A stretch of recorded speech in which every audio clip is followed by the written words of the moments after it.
నమస్తే, welcome to Leo. మనతో పాటు ఉన్నారు పొలిటికల్ జర్నలిస్ట్ కట్టా కార్తిక్ గారు. నమస్తే అండి. నమస్తే.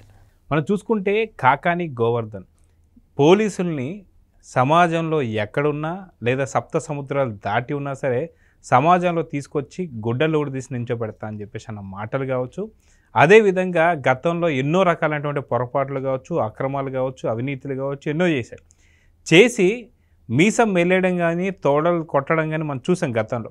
కానీ ఇప్పుడు సొంత ఊళ్ళో నెల్లూరులో లేడు, అక్కడికి వెళ్తే పోలీసులకి అందుబాటులో లేరు. తర్వాత ఒక ట్వీట్ చేసి నేను ఉగాదికి సంబంధించి కుటుంబ సభ్యులతో ఉన్నానని చెప్పి నేను ఎక్కడికి పారిపోలేదని చెప్పేసి అన్నాడు. అలా అని చెప్పేసి మళ్ళీ హైదరాబాద్కి వచ్చినా సరే 3 ఇళ్లలో కూడా కనిపించలేదు. అంటే ఇది పారిపోయినట్టు కాదా? దీన్ని ఎలా చూడాలంటారు? ఇప్పుడు పవన్ కళ్యాణ్ సినిమాలో ఒక పాట ఉంటుందండి, ఆడవారి మాటలకి అర్ధారే వేరే అని పాట ఉంటుంది. అది నిజమో కాదో నాకు తెలియదు, కానీ వైసీపీ నాయకుల మాటలకు మాత్రం అర్ధాలు వేరు. వాళ్ళు చెప్పేది ఒకటి, చేసేది మరొకటి, అంటే రివర్స్లో ఉంటుంది. ఇప్పుడు ఎగ్జాంపుల్, అమరావతి రాజధాని, నేను ఇల్లు కట్టుకున్నా చూడని 2019 జగన్మోహన్ రెడ్డి గారు చెప్పారు. తీరా సీన్ కట్ చేసి అధికారంలోకి వచ్చిన తర్వాత అమరావతి రాజధాని కాదు, 3 క్యాపిటల్స్ మా విధానం అని అన్నారు. మద్యపాన నిషేధం మా విధానం అని చెప్పేసి జగన్మోహన్ రెడ్డి గారు ఎన్నికల ముందు చెప్పారు. అధికారంలోకి వచ్చిన తర్వాత సీన్ కట్ చేస్తే మద్యపానాన్ని పెద్ద ఎత్తున దండుకున్నారు, డబ్బులు కూడగట్టుకున్నారు, ఇవాళ మద్యం కమ్ముకొని బయటకు వస్తూ ఉంది.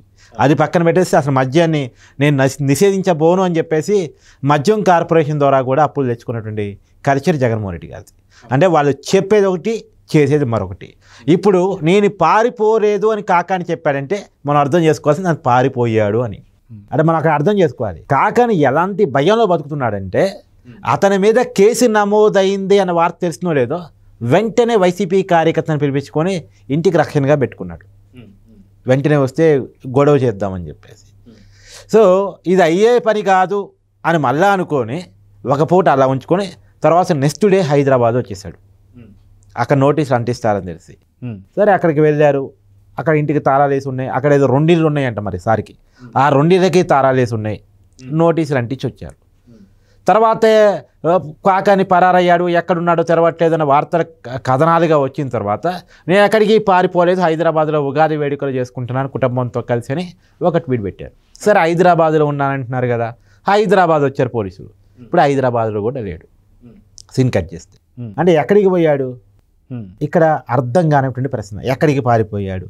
ఒకవేళ బెంగళూరు ప్యాలెస్కి పారిపోయాడా, లేదు తాడేపల్లి ప్యాలెస్లో ఉన్నాడా? తాడేపల్లి ప్యాలెస్లో ఉండడు. ఎందుకంటే ఫోన్ సిగ్నల్స్ ఆధారము అదో ఇది ఆంధ్రప్రదేశ్ రాష్ట్రంలో ఎక్కడా ఉండే పరిస్థితి లేదు, కనిపెడతారు పోలీసులు. సో బెంగళూరు ప్యాలెస్లో అయితే సిగ్నల్స్ కూడా ఉండవంట. బెంగళూరు ప్యాలెస్కి ఏమైనా వెళ్ళాడంటే ఒక చిన్న అనుమానం, ఎక్కడికి వెళ్ళాడు అనుకోండి. ఏది ఏమైనా ఈ పరారీకి సంబంధించి నిజంగా తప్పు చేయనప్పుడు ధైర్యంగా పోలీసుల ముందుకు వచ్చి విచారణ కాదురే నేను ఏ తప్పు చేయలేదని అని చెప్పొచ్చు కదా, నిరూపించుకోవచ్చు కదా. ఇప్పుడు ఒకవేళ పోలీసులు దుర్మార్గంగా అరెస్ట్ చేశారు అనుకుందాం, దుర్మార్గంగా కేసు పెట్టారే అనుకుందాం, ప్రభుత్వం కావాలని, ఎన్నాళ్ళు నిలబడిద్ది? ఎన్నాళ్ళు నిలబడదు కదా. తర్వాత ఇప్పుడు నువ్వు కొడుతున్న తోడలు తిప్పుతున్న మీసారు నిజంగా కేసు నిలబడకపోతే తిప్పొచ్చుగా.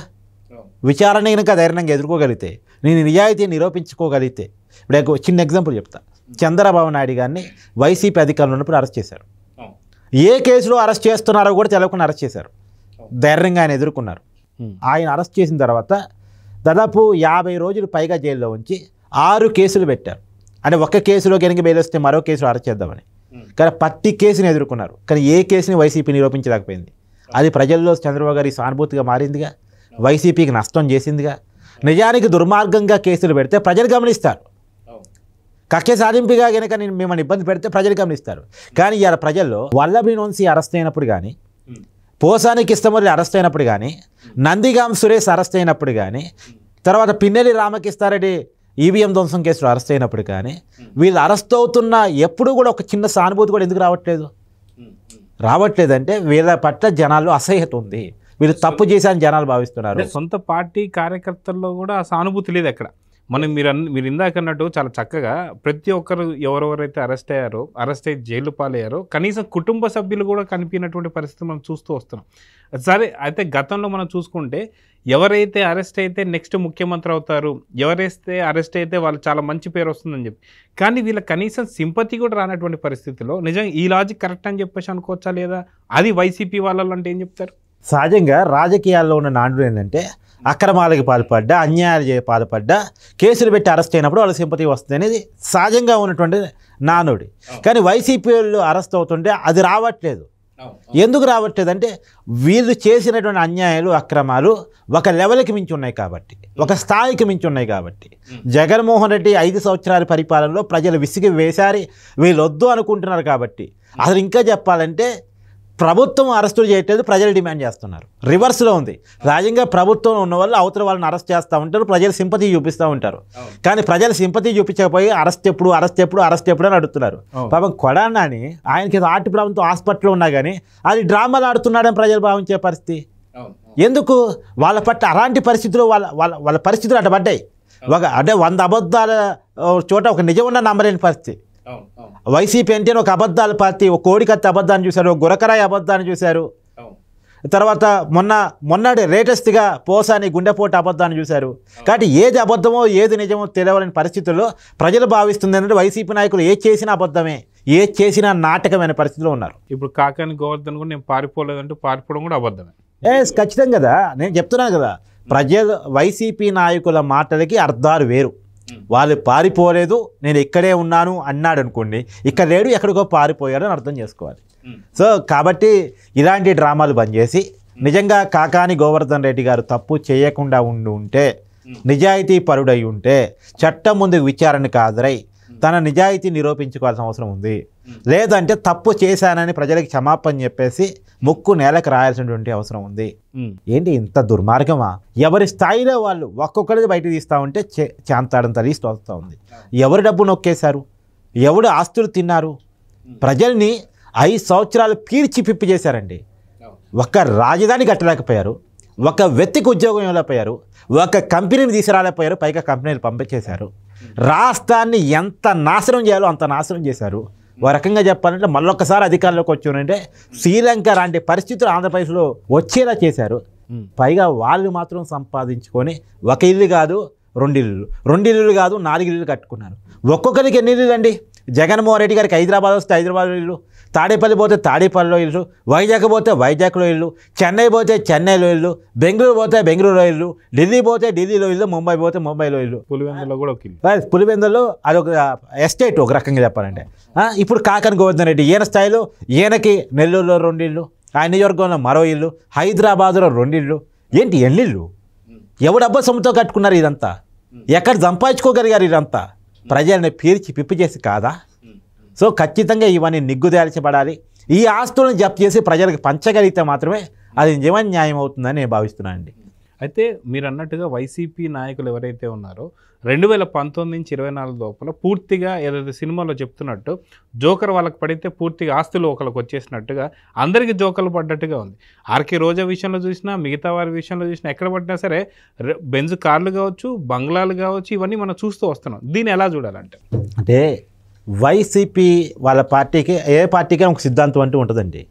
ఆ పార్టీ సిద్ధాంతం ఎగ్జాంపుల్ తెలుగుదేశం సిద్ధాంతం అనుకోండి, మనం పేదవాళ్ళని బాగు చేయాలి, బడుగు బలహీన వర్గాన్ని రాజకీయాల్లోకి చురుగ్గా పట్టుకురావాలి, వాళ్ళకి ప్రయారిటీ ఇవ్వాలి, రాష్ట్రాన్ని ఒక విజనరీగా ముందుకు తీసుకెళ్లాలనేది ఒక సిద్ధాంతం. పేద ప్రజలకు ఒకవైపు, అలానే రాష్ట్ర అభివృద్ధి మరొక వైపు, సంక్షేమం అభివృద్ధి అనేటువంటి టీడీపీ సిద్ధాంతం. వైసీపీ సిద్ధాంతం ఏంటి అంటే దోచుకో దాచుకో. వైసీపీ పుట్టినటువంటి అంటే ప్రతిదానికి ఒక పునాది అంటూ ఉంటుంది కదా.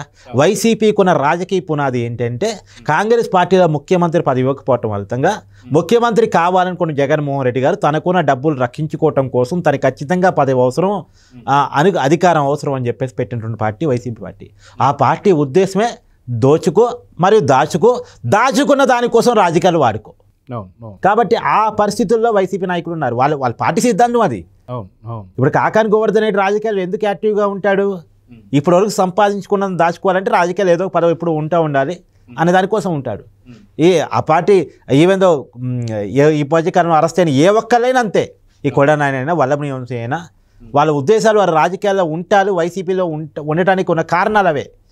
కాబట్టి ఏదేమైనా వీళ్ళందరి మీద కఠినమైనటువంటి చర్యలు అవసరం అనేటువంటిది నా ప్రగాఢమైన విశ్వాసం. అయితే రేపు పొద్దున్న వచ్చి ఏదైతే పోలీసుల దగ్గర హాజరు కావాలని చెప్పారు, కానీ రేపు హాజరు అవుతాడా లేదా ఇంకా పరారీలో ఉంటాడా లేదా అంటే మీ సమాధానం? సహజంగా ఇప్పటి వరకు చూసినంత మేరకు వాళ్ళు పరారీకే ప్రయారిటీ ఇస్తారు, అబద్ధాలకే ప్రయారిటీ ఇస్తారు.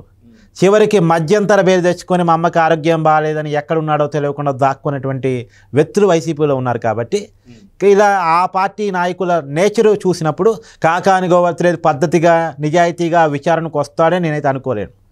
ఎందుకంటే వాళ్ళు ఇప్పుడు ఎగ్జాంపుల్ మొన్న గోరంట్ల మాధవ్ చూశారు, విచారణకు వస్తున్నారా ఆడదా పెద్ద సంశయం. అవును, ఒక 2 రోజుల పాటు అతను విచారణకు హాజరవుతున్నాడు అనేది చూడాల్సి వచ్చింది. సో వైసీపీ నాయకులు పద్ధతిగా విచారణకు హాజరవుతారు. వాళ్ళకి చట్టాల మీద నమ్మకం ఉంది, న్యాయస్థానాల మీద గౌరవం ఉంది, ప్రజల మీద విశ్వాసం ఉంది, ప్రజాస్వామ్య వ్యవస్థల మీద ప్రేమ ఉందని నేనైతే అనుకోను. వాళ్ళు రారు, వారు రప్పించుకోవాల్సిన పరిస్థితి మాత్రం కూటమి ప్రభుత్వం మీద ఉంటుంది. అది ఎలా రప్పిస్తారు మరి పోలీసుల మీద ఉన్నటువంటి గురుతర బాధ్యత అది. ఖచ్చితంగా కాకాని గోవర్ధన్ రెడ్డి విచారణ ఎగ్గొట్టడానికే ట్రై చేస్తాడు. సో నేనైతే బలంగా డిమాండ్ చేస్తున్నా, ఆయన విచారణకు రావాలి, వచ్చి తన నిజాయితీని నిరూపించుకోవాలి.